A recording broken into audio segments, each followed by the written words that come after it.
আসসালামু আলাইকুম। আজকে আমাদের শ্বসন ও শ্বাসক্রিয়ার এপিসোড নাম্বার 7 সাইনোসাইটিস নিয়ে পড়ব আমরা। তো আমরা সরাসরি পড়াশোনাতে চলে যাই। বিসমিল্লাহির রহমানির রহিম। সাইনোসাইটিস, আচ্ছা সাইনোসাইটিস জিনিসটা কি? তো মাথার খুলিতে এই যে এটা হচ্ছে আমাদের পুরোটা মাথার খুলি। তো এটার মুখমণ্ডলীয় অংশে এই যে এটা হচ্ছে মুখমণ্ডলীয় অংশ,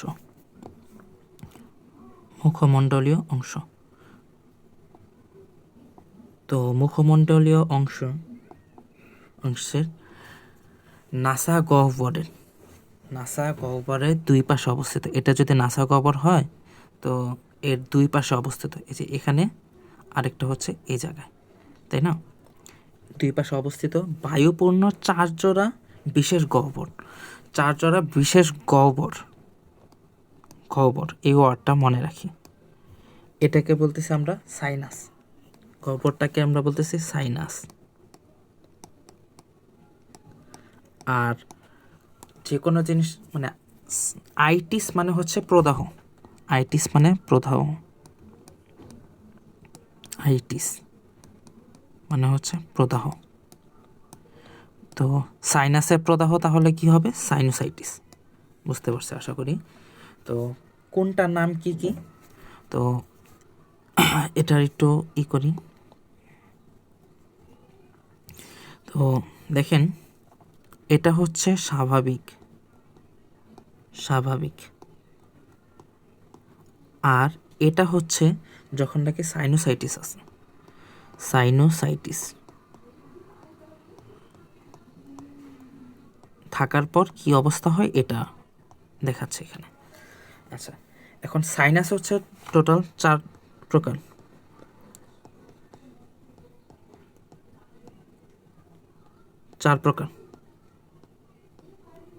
প্রকার আচ্ছা, কোনগুলা? এক হচ্ছে ম্যাক্সিলারি,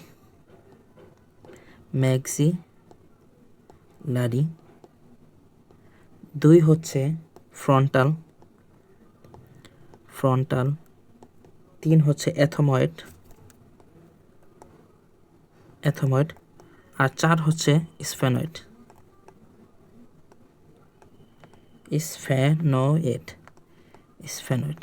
টোটাল হলো চারটা। এক মুখের এক পাশে থাকে একটা করে, তাহলে দুই পাশে টোটাল দুইটা করে, অর্থাৎ চার জোড়া হলো। আচ্ছা, ম্যাক্সিলারি কোনটা? এটা হচ্ছে গালের পাশে, গালের উপরে অঞ্চলে অবস্থিত। এটাকে আমরা বলতেছি ম্যাক্সিলারি।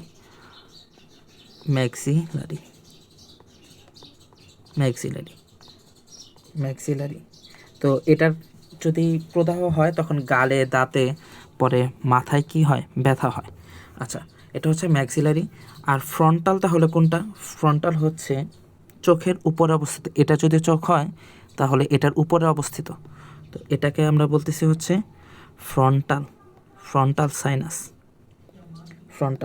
তো ফ্রন্টাল সাইনাসের প্রদাহের কারণে চোখের উপরে ও মাথায় ব্যথা হয়। আচ্ছা, তো আরেকটা হচ্ছে অ্যাথময়েড হচ্ছে চোখের মাঝখানে, দুই চোখের মাঝখানে। এই যে এটাকে আমরা বলতেছি অ্যাথময়েড। এটার প্রদাহের কারণে দুই চোখের মাঝখানে, পিছনে পরে হচ্ছে মাথায় ব্যথা করে। আচ্ছা, প্রত্যেকটা জিনিসের ক্ষেত্রে আমরা দেখতেছি যে সাইনোসাইটিসের মানে সমস্যা হইলেই এটা কি মাথা ব্যথার একটা কমন। মাথা ব্যথা এটা হচ্ছে কমন সবগুলোতেই। তো এটা আমরা লিখে রাখলাম, মাথা ব্যথা কমন। আর আরেকটা হচ্ছে স্ফেনয়েড হচ্ছে অ্যাথময়েডের পিছনে। এটা হচ্ছে অ্যাথময়েড। তো এটার পিছনে হচ্ছে এই অংশটা হচ্ছে স্ফেনয়েড।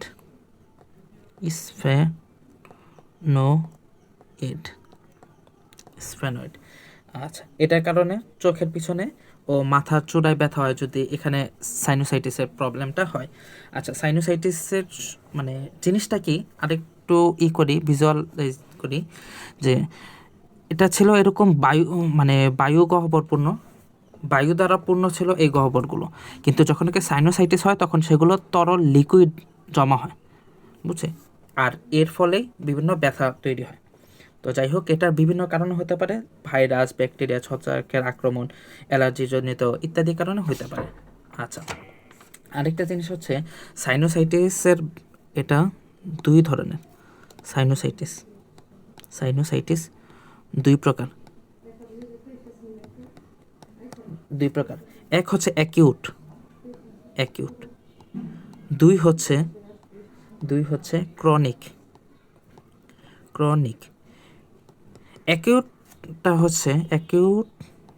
যেখানেই দেখবো আমরা সবগুলো মানে হচ্ছে অল্প কয়েকদিনের স্থায়িত্ব, এটা হচ্ছে 4 থেকে 8 সপ্তাহ, 8 উইক। আর ক্রনিক মানে হচ্ছে একটা লং টাইম প্রসেস। ক্রনিক তো 8 সপ্তাহ থেকে 2 মাসের বেশি সময়, 8 উইক থেকে 2 মাসের বেশি সময়। 2 মাস কত হয়?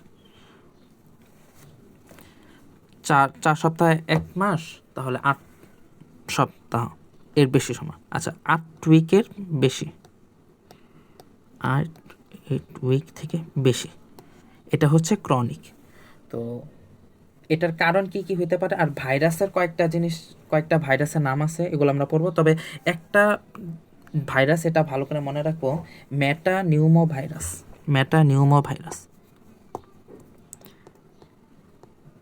তো আমরা যখন ওটাইটিস মিডিয়াটা পড়বো তখন আমরা দেখব প্রায় সিমিলার ভাইরাসগুলোই আছে, ওটাইটিস মিডিয়া আবার সাইনোসাইটিস দুই জায়গায়। কিন্তু ওটাইটিস মিডিয়াতে একটা মানে আনকমন আছে, আবার ওদিকে সাইনোসাইটিসের ক্ষেত্রেও একটা ভাইরাস আনকমন আছে। তো আনকমনটাই আমরা ভালো করে পড়ে রাখবো, মেটানিউমো ভাইরাস। আচ্ছা, তো এটাও ভালো করে পড়বো। আর লাস্ট আরেকটা জিনিস পড়বো, এই জায়গায় জ্বর হইলে 102.2 ডিগ্রি ফারেনহাইট, তাই না? ফারেনহাইট জ্বর হয়। তো এতটুকুই থাকুক। তো নেক্সট টপিকে ইনশাল্লাহ নেক্সট কোনো গুরুত্বপূর্ণ টপিক নিয়ে ভিডিও করব। তো ততক্ষণ পর্যন্ত ভালো থাকুন, সুস্থ থাকুন। আসসালামু আলাইকুম।